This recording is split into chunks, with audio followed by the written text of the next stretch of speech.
Good morning, students. Nimra, Anila, बेटा call others ताकि मैं क्लास शुरू करूं. 5. Good. जरा इकट्ठे हो जाओ तो मैं आप लोगों का वो लेकर आती हूँ शीट.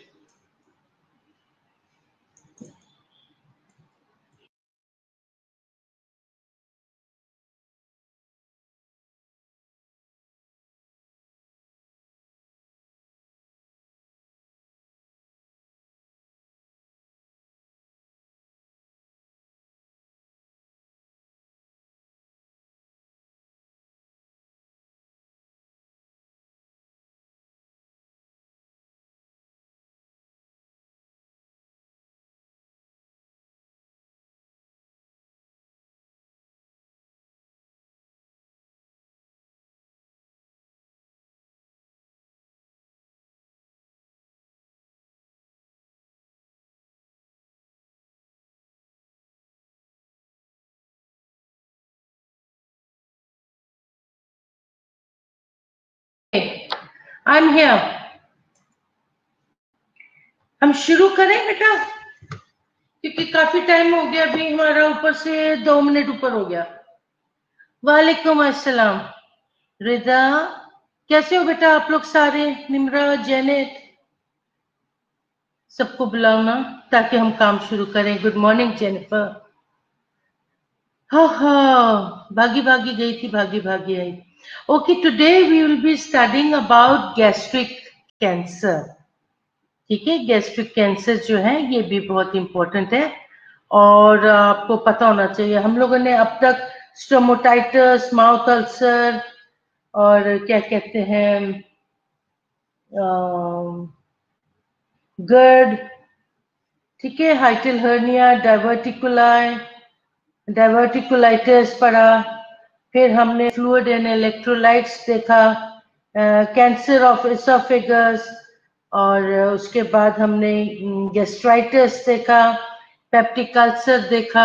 ठीक है, और आज हम गैस्ट्रिक कैंसर देखेंगे. ठीक है, ये सारे आपस में मेल खाते हैं और ये सारे थोड़ा सा अगर आप देखो तो बहुत सारी चीजें, बहुत सारे साइन सिम्टम्स आपस में एक जैसे हैं. सो आप सीखने का आसान तरीका, और ये आपका यूनिट 1 का अभी एक सिस्टम, यूनिट 1 का एक ये 3 इसके अंदर आपके चैप्टर्स हैं. सो अभी हमने सिर्फ एक ही चैप्टर निकाला है और आज उसका क्या कहते हैं लास्ट वो है. इसके बाद हम दूसरा टॉपिक शुरू करेंगे जो कि होगा हमारा कहाँ गया, नॉट दिस वन, मैं आपको बताती हूँ.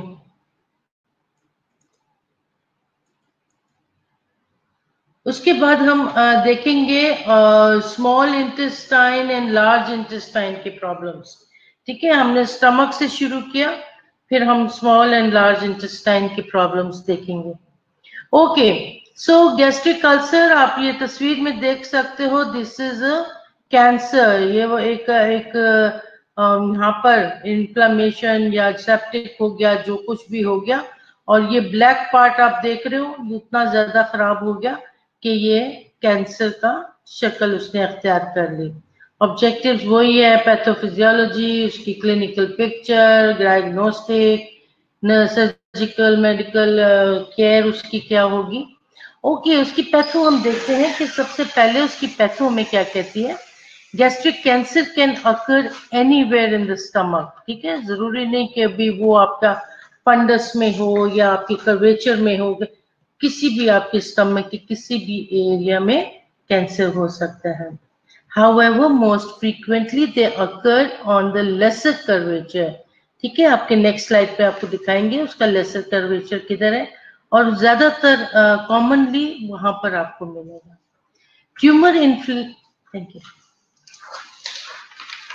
ट्यूमर जो है वो इनफिल्ट्रेट करता है द सराउंडिंग म्यूकोजा को. ठीक है, जो आपका जो अंदर का जो म्यूकोसा है उसको वो इन्फिल्ट्रेट करता है and then it penetrates the wall. Penetrate जैसे ये एक वॉल है और बंद है और उस वॉल में से बीच में से गुजर जाना इज पेनिट्रेशन। ठीक है, पेनिट्रेट कर देता है वॉल में उसका ऑफ द स्टमक से और जाके आपके ऑर्गन्स और स्ट्रक्चर को और ज्यादा तंग करना शुरू कर देगा। At the time of diagnose, जब हम डायग्नोज को करने लगते हैं उस वक्त क्या होता है कि the liver, pancreas, oesophagus, duodenum are often affected. ठीक है, अब वो सिर्फ क्या कहते हैं, हम डायग्नोज करने लगे तो हमें पता लगता है कि your oesophagus, your stomach, your duodenum, your everything is affected also. ठीक है, तो ये इट्स वेरी क्रूशियल साइड। अब हम नहीं कह सकते कि हम उसको निकाल दें। हाँ, कैंसर जब बिल्कुल अर्ली स्टेज पे हो तो उस वक्त क्या होता है कि रेडिएशन वगैरह देने से, कीमोथेरेपी वगैरह देने से थोड़ा सा फर्क पड़ जाए। लेकिन अगर वो हमें पता नहीं लग रहा और हम उसी बर्निंग में पड़े रहे कि हमें बदहजमी हो रही है, बर्निंग हो रही है, जलन हो रही है, दर्द हो रही है, जो भी कुछ है, ठीक है, तो हम क्या करते रहते हैं, हम पहले वो क्या कहते हैं वो सिम्टोमेटिक ट्रीटमेंट लेते रहते हैं। ठीक है, लेकिन क्या है वहां पे वो कैंसर बढ़ता रहता है। ये ठीक है, इस तस्वीर में आप देख सकते हो कि आपका जो फंडस बॉडी और पाइलोरिक एंड है। ठीक है, this is your cardiac notch. ठीक है, दिस इज, अब ये कलर्स के साथ आप देखो, मैं ऊपर येलो कलर से शुरू कर रही हूँ, ऊपर से एसोफेगस से। एसोफेगस आया, एसोफेगस के बाद आपका कार्डियल नॉच आ गया। ठीक हो गया, कार्डियल नॉच के बाद ये जो ऊपर का रेड हिस्सा है दैट इज योर फंडस। ठीक है, the green part is the cardia, the rest बीच में जो आपको ये नजर आ रहा है that's the body. This is your annular, क्या है ये,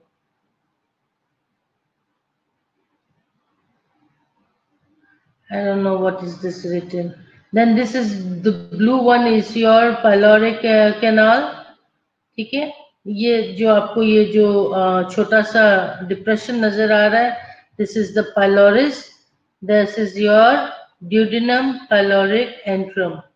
ठीक है, ओके, पेन जो है relieved by antacids, dyspepsia, indigestion, early sanity, weight loss, abdominal pain above the umbilicus. So this is the specific तरीका जो कि हम देख सकते हैं, that's the क्या कहते हैं अम्बलाइकस से ऊपर, तो वो आपको स्पेशली बताएगा। And then there is loss of appetite, भूख नहीं लगती, भूख नहीं लगेगी तो डेफिनेटली हर हाल में जहां कहीं भी लॉस ऑफ एपेटाइट है, नॉजिया, वॉमिटिंग है, उसके साथ वेट लॉस साथ लिख दो। ठीक है, जब नॉजिया है, वॉमिटिंग है, वेट लॉस, तो उसके साथ वेट लॉस ऑटोमेटिकली हो जाएगा। लॉस ऑफ एपिटाइट है तो जब वो खाएगा पिएगा नहीं तो बेटा उसका वजन तो कम होना ही है।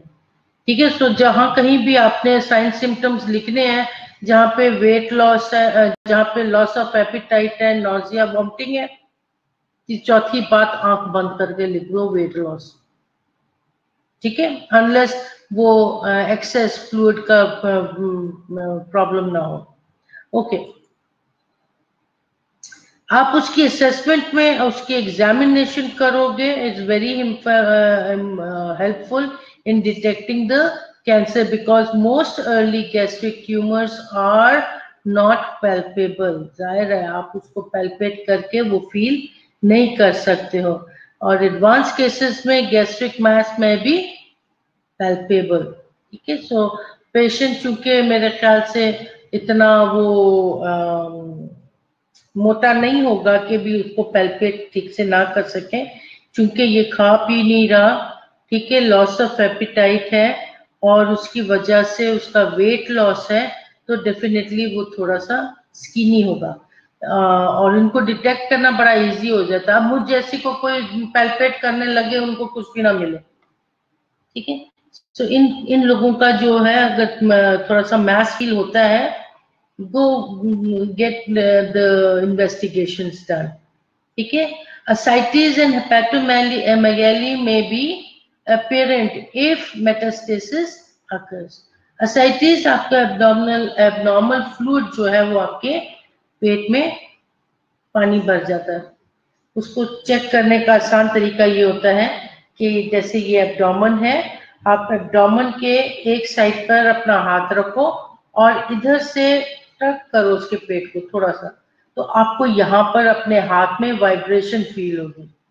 ठीक है? क्लिनिकली अगर आप उसको चेक करो तो पेशेंट को जब आपने सीधा लिटाया है तो आप पेशेंट के एब्डोमेन के साइड पर बिल्कुल यहाँ पर हाथ रखो एक साइड पर, और एक साइड से आप उसके यहाँ पर ऐसे हल्का सा टक लगाओ ऐसे, या आप हल्का सा उसको छेड़ो। आपको अपने हाथ के इस साइड पर उस पानी का वाइब्रेशन फील हो गया, तो आपको पता लग जाएगा ये ascites है। हेपेटोमेगैली आप लिवर एनलार्ज हो जाता है। ठीक हो गया? So palpable nodules around the umbilicus. So हमने देखा कि ये चूंकि अम्बिलिकस से ऊपर पेशेंट पेन बता रहा है, तो जब आप उसके अम्बिलिकस से ऊपर उसको पैल्पेट करोगे, be very gentle and be very skilful, gently लेकिन फर्मली आपने क्या करना है, उसको पैल्पेट करना है, और आपको उसमें छोटे छोटे नोड्यूल्स फील हो सकते हैं। ठीक है? Around the umbilicus. हो ये क्या है? गैस्ट्रो डिडनोस्कोपी। ठीक है? गैस्ट्रो ड्यूडिनलोस्कोपी, यानी कि आपका एसोफेगस, आपका स्टमक, आपका ड्यूडिनम, उसकी स्कोपी हो रही है, एग्जामिनेशन हो रही है। इतना लंबा काम है। ठीक है? एसोफिगो गैस्ट्रो ड्यूडिनोस्कोपी। वाह, तोड़ तोड़ के याद करो इसको, इतना लंबा वर्ड है, इसको तोड़ देना। ठीक है? इसोफेगो को आप देखोगे, यानी कि उसने कहा इसोफेगस, देन गैस्ट्रो आपका पेट आ गया, ड्यूडिनम आ गया, और इन सारी चीजों की उन्होंने एक ही दफा क्या कर लिया, बायोप्सी ले ली। Cytologic washing is the diagnose study of choice. So ये जो डायग्नोस्टिक स्टडी है बायोप्सी की, ये cytologic washing is the diagnostic study of choice. इससे पता डिटेक्ट हो जाता है कि ये कैंसर है कि नहीं है। ठीक हो गया?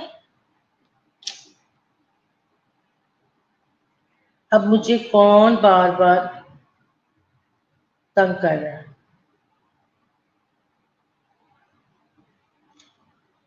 कोई नहीं तंग कर रहा। ओके, या इतना लंबा जो वर्ड था ईजीडी, आसान लफ्जों में। ठीक है? ईजीडी स्टैंड्स फॉर एसोफेगो गैस्ट्रोडिडोनोस्कोपी, मैंने भी पढ़ लिया।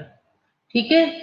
अब ये जो आपको ये प्रोब नजर आ रहा है, ठीक है, ये जो आपको वायर नजर आ रही है, look at very closely. This is your oesophagus, this is your endoscope, and this is your stomach. So इसके जो एंडोस्कोप है, इसके आगे आप बल्ब देख सकते हो, कितना ब्राइट लाइट है। ठीक है? इस ब्राइट लाइट को वो एसोफेगस से शुरू करते हैं देखना सारा। समझ में आ रही है बेटा? आप अगर आपको मेरी कसरत तो पता नहीं नजर आ रही है कि नहीं आ रही है, but you look at the stomach वाला डायग्राम। ठीक है? नॉट द आदमी वाला, लुक एट द स्टमक वाला। ठीक है? उस स्टमक में से उसने कहा, या फिर अगर आप ये जो ह्यूमन की शक्ल है आप गौर से देखो, इन्होंने जो स्कोप है उसके मुंह से डाला है। ठीक है? और वो लाइट जो है उसके साथ ही ये इन्होंने पीछे, ये आगे की तरफ ट्रेकिया है, पीछे एसोफेगस है। सो जो ट्यूब है वो एसोफेगस में गई और लाइट लगाती हुई वो उसने सारा एसोफेगस को भी देख लिया। अब ट्यूब जो है, प्रोब जो स्कोप है, ये उसके स्टमक में आ गया। अब वो उसके स्टमक के अंदर सारा चेक करेंगे, ठीक है। उसके ऊपर उनके पास वो सारा होता है जिसके साथ वो ट्यूब को घुमा घुमा के सारी तरफ देखते हैं कि किस जगह पे उनको ट्यूमर नजर आ जाए या कोई जख्म वगैरह कुछ जो कुछ भी नजर आ जाए। Now look at the right side का।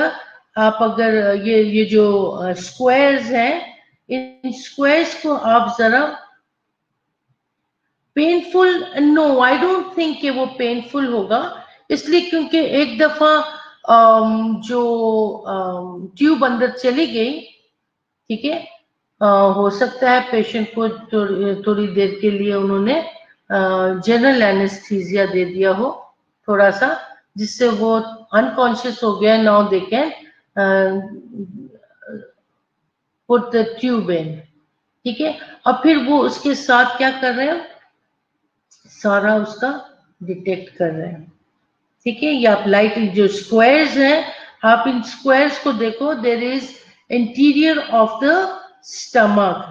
जो रुगे फॉल्स आपको ये जो एरोज नजर आ रहे हैं दो, this is the interior of the stomach. Then comes the endoscope, this black one जो आपको नजर आ रहा है, दिस इज द एंडोस्कोप।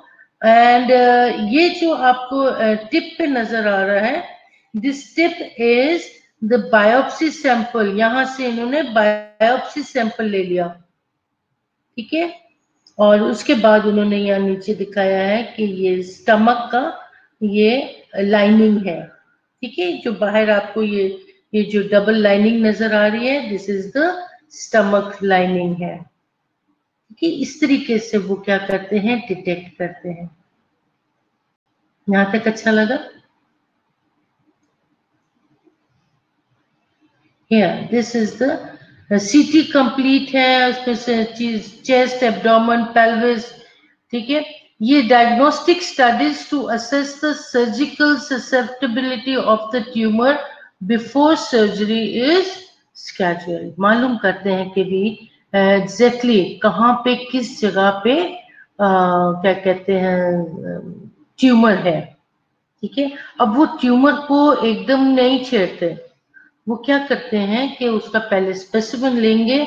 अगर वो स्पेसिमेन मैलिग्नेंट है तो फिर then they won't touch it, क्योंकि उसकी जो क्या कहते हैं जो फैलाव है वो कहाँ तक गया है, वी डोंट नो। अगर एक दफा छेड़ दिया तो फिर वो बहुत तेजी से स्प्रेड होता है। सो वो क्या करते हैं कि ये सीटी स्कैन करके पहले मालूम करते हैं कि ट्यूमर किस जगह पर करके है, ठीक है। और उसको तो देखते हुए क्या लिखा है सारा, एनेस्थीसिया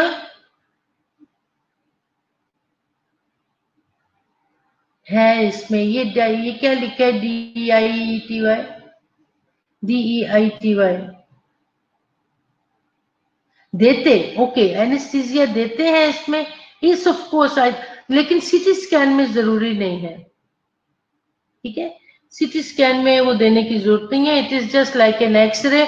लेकिन एक्सरे में हम सामने खड़े होकर डस्ट करके ले लेते हैं, सीटी स्कैन में यू व्हाट यू डू, वो उसके मशीन के अंदर भेज देते हैं और मशीन जो है कुछ देर तक वाइब्रेट होती रहती है, ऐसे की आवाज आती रहती है। मैंने करवाया है ना अपना सीटी स्कैन, तो मुझे पता है कि वो कुछ नहीं है, बस अब आप एक मशीन के अंदर है, लेटे हुए हैं, और मशीन जो है वो एक्सरे ले रही है योर डिफरेंट एंगल का सारा। अब इसमें उन्होंने कहा है कि सीटी स्कैन वो कर रहे हैं किस किस चीज का, आपके चेस्ट का, एब्डोमेन का, पेल्विक का, और स्टैगिंग ऑफ कैंसर, गैस्ट्रिक कैंसर को स्टैग करेंगे। मालूम करेंगे कि जो उसका स्टमक है, जो उसको एब्डोमेन जब देखेंगे तो उसके ज्यादा फोकस वो उसके स्टमक को करेंगे ताकि पता लगे कि कैंसर है। और फिर ये सीटी स्कैन में दे गेट इट ऑल वे, ठीक है, सारी तरफ से। एक्सरे तो हम सिर्फ एक जगह से ले लेते हैं ना, इंटीरियर पोस्टीरियर, दैट्स ऑल। ये आपके हर एंगल से आपका एक तरीके से एक्सरे हो जाता है और फिर डॉक्टर डिटेक्ट कर लेता है कि ये किस साइज का है, किस जगह पे है, तो फिर वो जब स्कोप डालेंगे तो वो एकदम पता लग जाता है। What will you do medically? Medical management में आप क्या करोगे? मेडिकल मैनेजमेंट में successful treatment of gastric cancer through tumour removal. अगर तो ट्यूमर को रिमूव कर दिया जाए, गुड इनफ, लेकिन cure should be achieved if tumor has been removed while it is still located to the stomach, otherwise cure is less likely। ठीक है, अगर उसका ट्यूमर जो है वो अगर अभी अर्ली स्टेज पर है और उसको रिमूव कर दिया जाए तो फिर उसने कहा है कि आपका क्योर जो है, जो इलाज है वो पॉजिटिव है। लेकिन अगर उसको आप डिले कर देते हो, नहीं रिमूव करते हो, तो क्या होता है? Cure is less likely to get cure.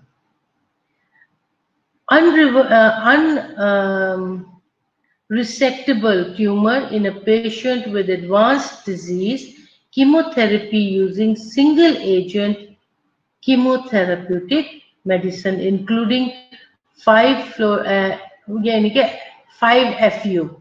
5-FU is 5-fluorouracil. Then cisplatin, doxorubicin and mitomycin, ये सारा उसके कीमोथेरेपी के मेडिकेशंस हैं। ठीक है, तो मेरा नहीं ख्याल कि वो आपके इल्म में होना चाहिए कि भी what is the medication they get. ठीक है, कीमोथेरेपी के लिए वो इसको यूज करते हैं। फिर it is now more common to administer combination therapy, primarily 5-FU based therapy with other agent। अब ये डिपेंड करता है डॉक्टर पे कि वो अदर एजेंट्स कौन कौन से हैं जिनको वो यूज करेगा, लेकिन अब उन्होंने कहा है कि इस 5-FU को वो कंबाइन कर लेते हैं दूसरी थेरेपी के साथ। टोटल गैस्ट्रेक्टमी में be performed for resectable cancer. The entire stomach in the duodenum and the lower portion of the esophagus, supporting mesentery and lymph nodes are removed. Esophagojejunostomy is performed to reconstruct the GI tract। अब बाज़-औक़ात क्या होता है कि जो tumour है उसको remove करने के लिए बाज़-औक़ात जरूरी पड़ता है कि आप पूरा का पूरा उसका स्टमक निकाल दो। ठीक है, क्योंकि अगर सिर्फ ट्यूमर निकाल दिया और उसकी एक जड़ भी बीच में पीछे रह गई तो वो दोबारा से फूट पड़ेगी।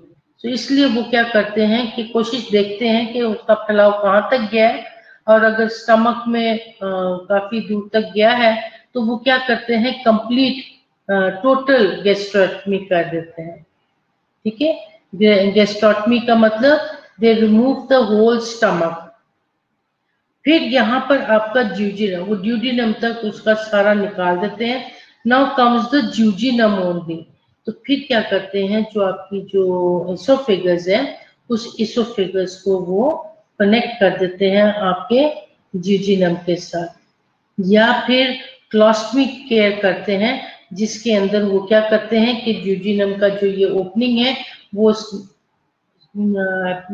डोमेन के ऊपर से ओपन करके जो ड्यूडिनम है उसको क्या करते हैं, उसके साथ जोड़ देते हैं।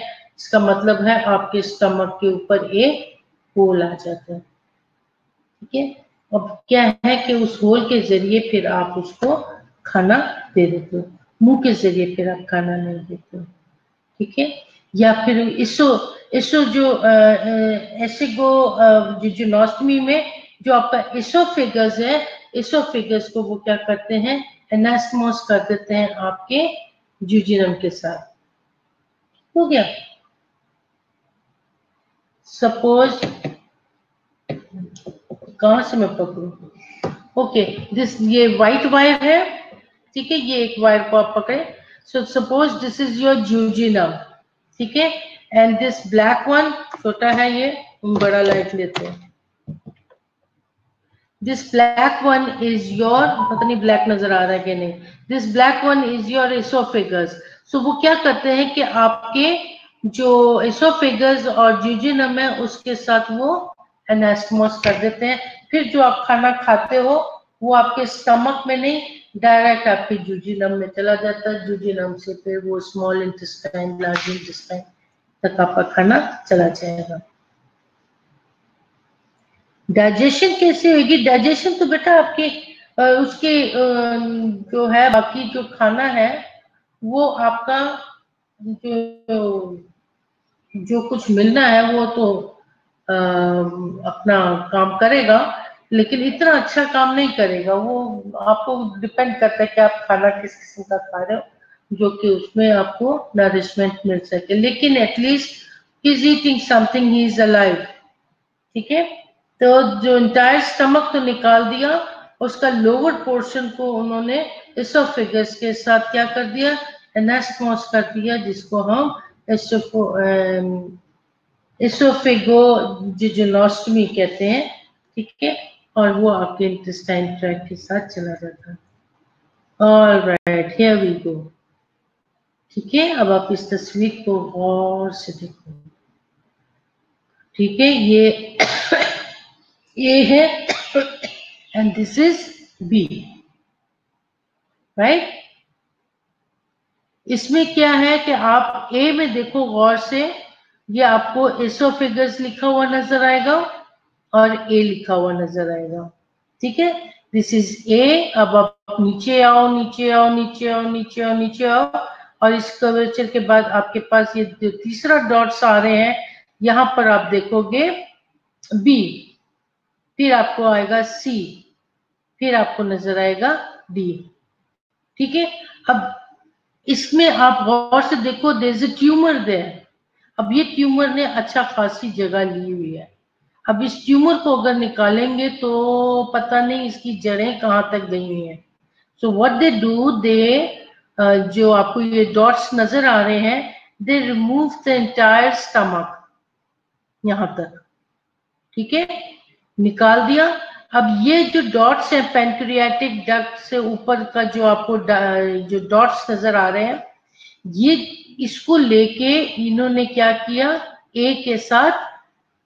ठीक है, ये जो है इसको ए से लेके बी, ये यहां तक उन्होंने सारा बी तक इसको निकाल दिया. ठीक है, और उसके बाद ये ड्यूडिनम को भी निकाल दिया. फिर ये जो ड्यूडिनम है, सी आप देख रहे हो, इस सी को इन्होंने पकड़ के, ये देखो कैसे, ये जो बी है, इस बी को इन्होंने, आप यहां पर देखो, जिजोनोस्टमी कर दी है इसके साथ, इंटेस्टाइन्स के साथ. ठीक है, ये आपके पास ए है और ये आपके पास सी है. ये इन्होंने इसको खींच के, देखो यहाँ पर तो कितने बल पड़े हुए हैं, लेकिन यहाँ पे ये सीधा ही ऊपर ले गए, राइट. और ये आप देख सकते हो, और यहां से इन्होंने स्टमक को निकाल दिया हुआ है. ये इसके साथ स्टमक था, ये यहां से इसको निकाल दिया. ठीक है, और इसको डायरेक्ट ही इसके साथ अटैचमेंट कर दिया, जोड़ दिया. और ये जो पीछे बचा हुआ है, इसको फिर इन्होंने इसके साथ ही, सी को इसके साथ ही जोड़ दिया, ताकि ये ऐसे हवा में हिलता जुलता ना रहे. So they anastomosis this with the C. Okay, so jejunostomy, this is called jejunostomy. This is called oesophagojejunostomy. तस्वीर के साथ ज्यादा समझ में आई? तलहा मैम, स्टमक रिमूव करके डाइजेशन रिटार्ड नहीं हो जाती? हाँ बेटा, फर्क तो पड़ेगा ना, थोड़ा सा उसमें फर्क तो पड़ेगा, लेकिन ये खाना जो है वो जाके आपके जिजोनम में आ गया. ठीक है, और जिजोनम में जाके जो एब्जॉर्प्शन वगैरह जहां जहां होनी है उसके थ्रू होती रहेगी, लेकिन बहुत ज्यादा तो नहीं होगी. लेकिन ये खाना यहाँ से कहाँ जा रहा है डाइजेस्ट होके? जो जो काम की चीजें हैं वो मिल गई, आपका जो क्या कहते हैं उसको, परमिएबल मेम्ब्रेन से जो जो नरिशमेंट जानी है वो चली गई। खाना डायरेक्ट यहाँ से लेता हुआ जुजुनम से, आपके स्मॉल इंटेस्टाइन से, आपका रेक्टम कोलन तो सारा निकल गया। ठीक है, खाना इधर खड़ा तो नहीं रहेगा। खाना जो उसने अब्जॉर्प्शन होनी है थोड़ी बहुत, वो इधर उधर हो जाएगी, ठीक है, लेकिन बाकी का खाना आपका निकल जाएगा, डाइजेस्ट तो हो जाएगा। यहाँ पर भी किसी ने पूछा था, मैम फिर लिक्विड डाइट रिकमेंड की जाती? सॉलिड भी हो सकती है, लेकिन अच्छे तरीके से चुबा के, क्योंकि खाना कहीं रुकेगा तो नहीं, खाना सीधा जाएगा, जहां जहां उसकी एब्जॉर्प्शन होनी है वहां वहां हो जाएगी, बाकी जो वेस्ट मटेरियल है वो निकल जाएगा। ठीक हो गया, आगे चले। पेशेंट विद गैस्ट्रिक कैंसर के असेसमेंट आप कैसे करोगे? Ask patient about loss of weight, उसको पूछो कि तुम्हारा वजन कम हो रहा है, पहले पहले जितना वजन है कि पहले से आप महसूस करते हो कि वजन कम हो रहा है। तो पेशेंट को तो सबसे ज्यादा पता है, इसलिए क्योंकि वो कहेगा हाँ मैंने ये कमीज पहनी थी, पहले मुझे पूरी नहीं थी आती, अब मुझे पूरी आती है। ठीक है, मेरी कमीज यहाँ से फंसती थी, वहां से फंसती थी, अब पूरी आ गई है, अब मैं इसके अंदर नाच, I am dancing in my suit, means it's too loose. ठीक है, so how much over that, what period of time? Ask about tolerating full diet. If not, what food he or she eats. Okay? Does the patient feel full after eating small amount? Is there any pain? Do foods and acids or medication relieve pain? If nurse should then perform a physical examination to assess the abdomen for tenderness or mass, palpate the mass and mass to detect ascites. देखो अब nurse का doctor के पास भेजने से पहले पहले कितना बहुत सारा काम है। हम जब अपने ट्रेनिंग लाइफ में थे तो हम लोगों को, हमारी जब ड्यूटी ओपीडीज में लगती थी तो हाफ ऑफ द काम हम लोग ऑलरेडी कर चुके होते थे, वो स्टैंडिंग ऑर्डर्स थे। स्टैंडिंग ऑर्डर्स ये थे कि जब आपके पास पेशेंट आता है तो हमने उससे ये सारी बातें पूछनी होती थी।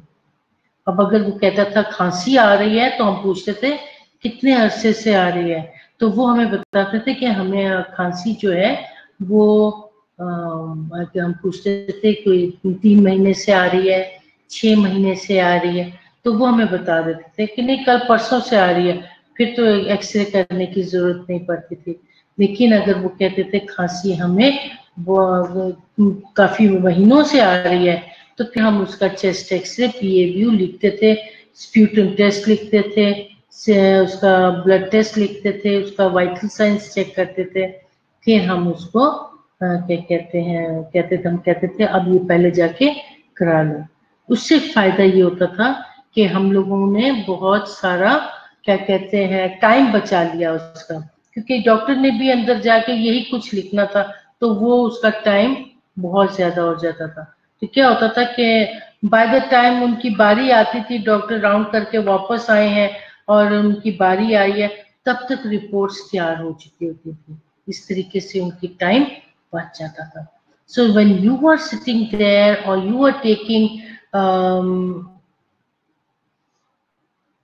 अगर आप लोग वहां पे असेसमेंट कर रहे हैं तो you need to ask about कि आपका वजन कम हुआ, कब से वजन कम हो रहा है, आप खाना खाते हो तो खाना खाते ही पेट बहुत भर जाता है, किस किस्म का खाना खाते हो, पेशेंट क्या कहते हैं छोटे खाने में ही पेट भर जाता है या खाना खाने के बाद पेट में दर्द होता है, खाने से पहले पेट में दर्द होता है।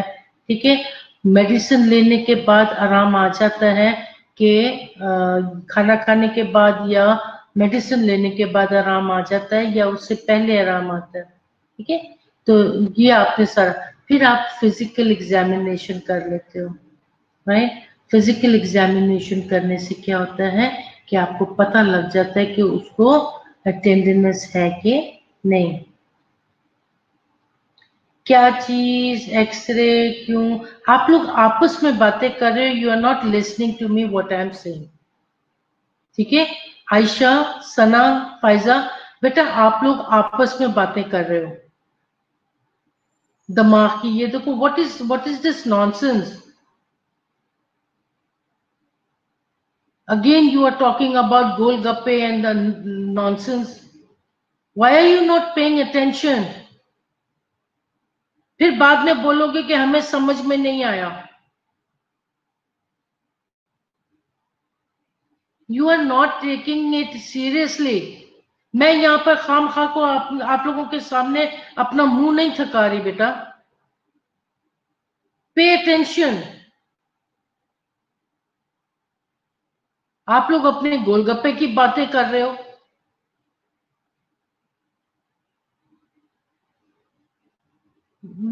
क्वेश्चंस अपने रिलेटेड क्वेश्चन पूछो, मैं आप लोगों को जवाब दूंगी।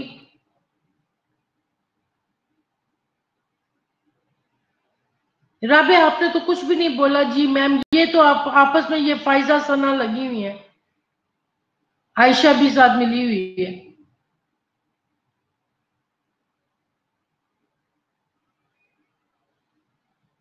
ठीक है, आप उसके टेंडर, आप उसको लटा के उसके एब्डोमेन को देखोगे कि कहाँ पे उसका टेंडरनेस है, पैल्पेट करके डिटेक्ट करोगे कि एसाइटिस तो नहीं है। जैसे मैंने आपको बताया था कि आप एब्डोमेन को कैसे चेक करोगे, कि जैसे suppose this is your abdomen, चलो एब्डोमेन ही गायब हो गया।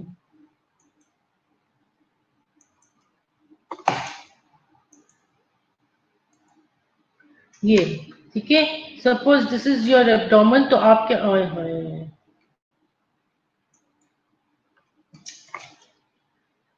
हम नहीं लेते इस एब्डोमेन, ठीक है। ये आप इसको ऐसे एब्डोमेन बनाते हैं, ठीक है। तो आप एब्डोमेन के इस साइड पे ऐसे हाथ रखोगे और इस साइड से आप उसको एसाइटिस के लिए, या फिर आप हल्का सा टैप करोगे।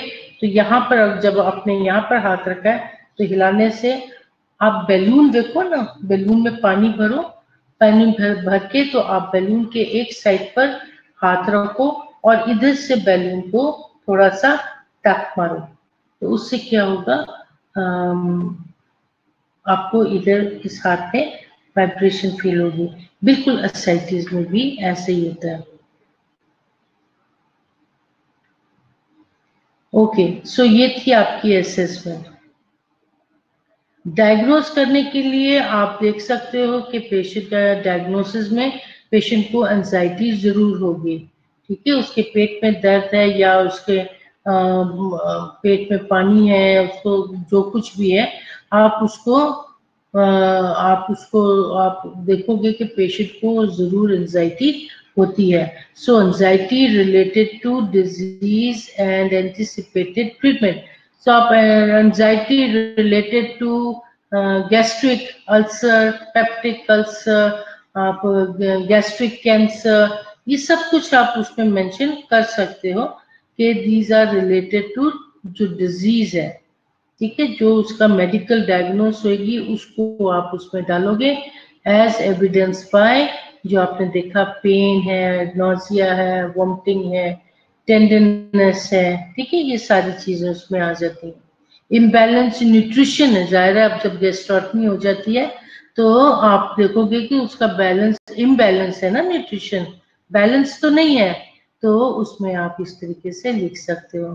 Pen related to tumour mass as evidence by, आप उसके अंदर उसके सारे साइन सिम्टम्स लिखोगे, ठीक। Deficit knowledge regarding self care activities. अब अगर उसकी क्लोस्टमी हो जाती है, बन जाती है, तो उस क्लोस्टमी केयर के लिए जरूरी है कि उसको अपनी सेल्फ केयर करना जरूरी पड़ जाती है। या फिर सेल्फ केयर में हेयर कॉमिंग है, वॉशिंग है, नहाना धोना, दांत साफ करना, ये सारी चीजें उसको पता होनी चाहिए कि ये अगर नहीं करेगी तो इन्फेक्शन ज्यादा होगा। नर्सिंग प्लानिंग में the major goal of the patient में इंक्लूड, आप उसकी प्लानिंग में उसकी एंजाइटी को आप कितनी देर में रिड्यूस कर सकते हो, that's the short term goal. ठीक है, शॉर्ट टर्म गोल में आप आधे घंटे, 20 मिनट, आधा घंटा, 1 घंटा, 2 घंटा, ठीक है। सो आप लिखते हो कि with in 2 hours patients anxiety will be reduced. अब आप उसको बताओगे कि रिड्यूस किया तो कैसे किया, ठीक है। अगर रिड्यूस आपने कैसे किया, आपने उसको बताया कि हम ये मेडिकेशन देंगे by awareness of the medication, ठीक है। आपने उसकी by showing patients, by giving patients example, आने वाले पेशेंट्स को जो आपने एग्जांपल दिए उसकी आप बात करोगे। बहुत सारे तरीके हैं कि आप उसको उसकी एंजाइटी दूर कर सकते हो, या आप बता सकते हो कि वहां पर देखो ये सारे मरीज हैं, इन सारों के ये ठीक होके कल तक घर भी चले जाएंगे। तो इस तरह करने से क्या होता है कि पेशेंट की थोड़ी सी एंजाइटी कम हो जाती है। ऑप्टिमल न्यूट्रिशन, ठीक है, आपका जो मेजर गोल है वो ये है कि पेशेंट को पूरी पूरी नरिशमेंट मिल जाए, न्यूट्रिशन उसको पूरा मिले, उसकी पेन रिलीव हो जाए, ठीक है, उसका लाइफस्टाइल चेंजेस जो है वो थोड़ा सा फर्क हो जाए। यहाँ तक समझ में आ गया? या उसको गोलगप्पे खाने के लिए नहीं कहना है, आप उसकी रिड्यूस करोगे। Provide relax non threatening atmosphere so that the patient freely express his fear, concern and possibility anger about diagnosis. This is how you are going to reduce the anxiety. Encourage करोगे, support करोगे patient को, तो उसका anxiety कुछ कम हो जाएगी। फिर उसने कहा है कि advise the patient about any procedure and treatment so he knows what to expect. जब पेशेंट को जब कुछ पता ही नहीं है कि उसके साथ क्या सलूक होने वाला है, तो वो तो एंजाइटी में जाएगा, ठीक है। सो आप अगर उसको सब कुछ समझा देते हो अच्छे तरीके से कि आपका एक्सरे होगा, आपकी एग्जामिनेशन होगी, ये सारा कुछ, तो फिर उसके प्रोसीजर में आप बताओगे कि ये अमूमन डॉक्टर्स करते हैं, वो तस्वीर बना के, तो वो बकायदा डायग्राम्स बना के उनको दिखाते हैं कि वो सर्जरी में करेंगे क्या, ताकि वो जो कैंसरस पार्ट है वो कैसे निकाल दिया जाएगा फैलने से पहले पहले, सो फोर्थ। उससे क्या होता है कि पेशेंट की एंजाइटी कुछ कम हो जाती है। Very pretty.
चलो हम वापस आ गए, ठीक है।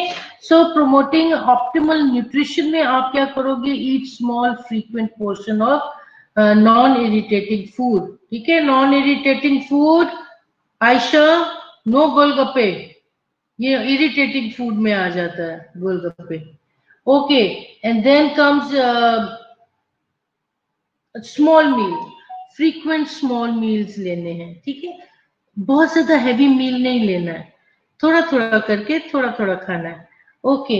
and high calorie in vitamin A and C, iron to enhance tissue repair. क्योंकि सर्जरी हुई है तो वो टिश्यू थोड़े से उसके अंदर से बेचारों के हिले जुले, थोड़ा सा उसकी टिश्यू रिपेयर कराते हैं। और साथ हम देखते हैं कि उसको नॉन इरिटेटिंग फूड देना है, स्मॉल फ्रीक्वेंट मील देना है, हाई इन कैलोरीज देना है, कैलोरीज एंड विटामिन्स, आयरन देना है टू एनहेंस टिश्यू रिपेयर। इस तरीके से याद करो कि आपने पेशेंट को जब प्रमोट करना है तो किस तरीके, provide parenteral nutrition if prescribed before surgery, parenteral by IVT. Explain ways to prevent manage dumping syndrome.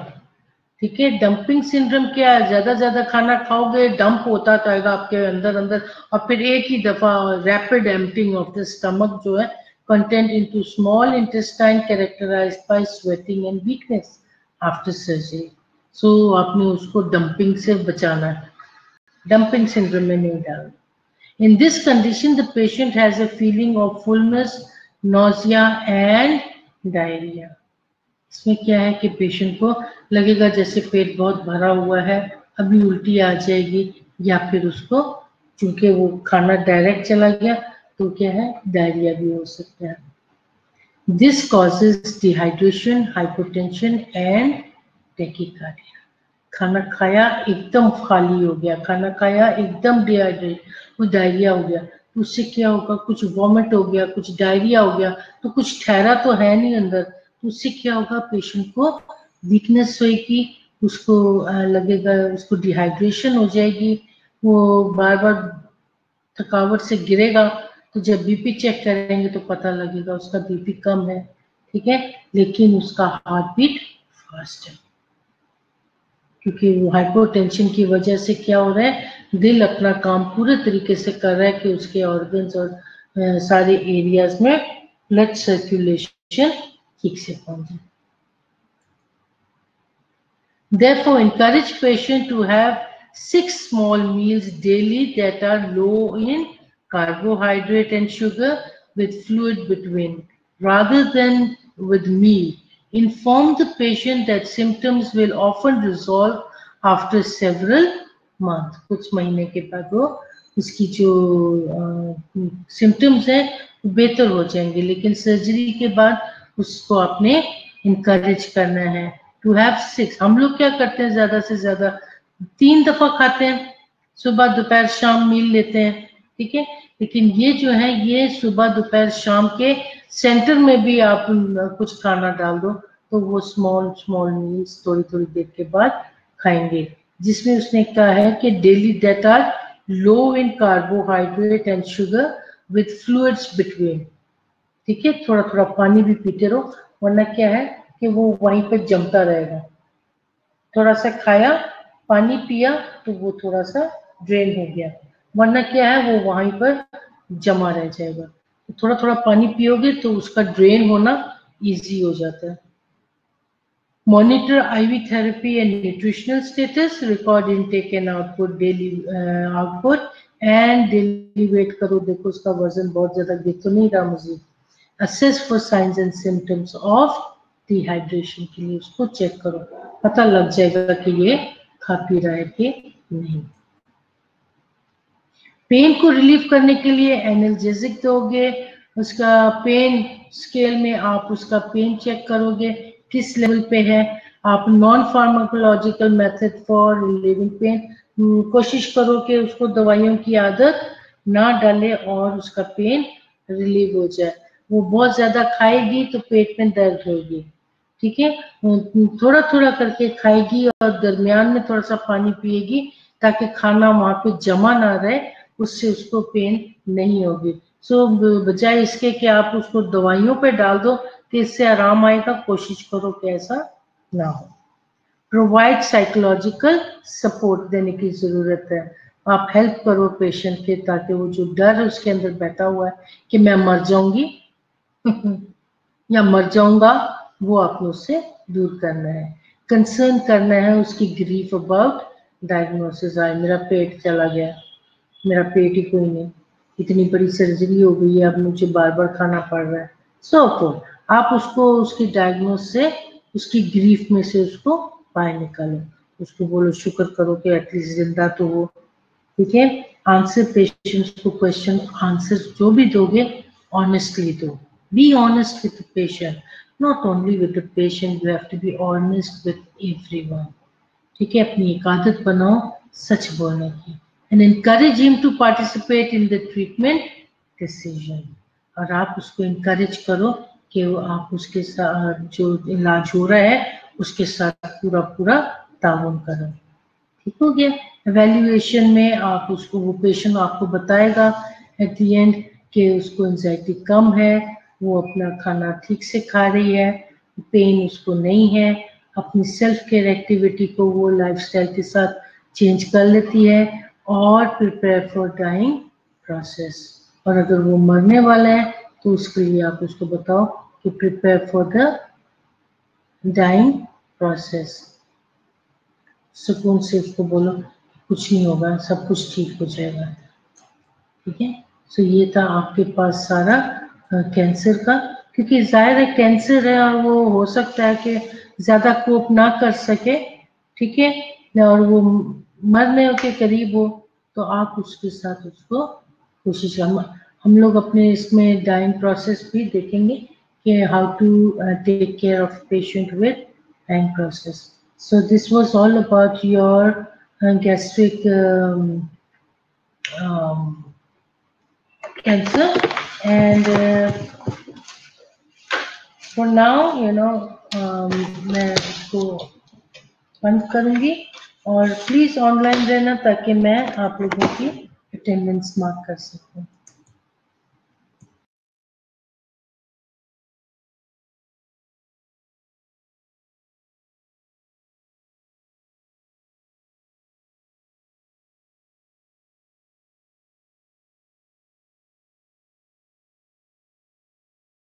लगा के रखूंगी ताकि आप लोगों को पता रहे कि भी मैं इधर ही हूँ, ठीक हो गया।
Okay, girls. Bye bye. Thank you.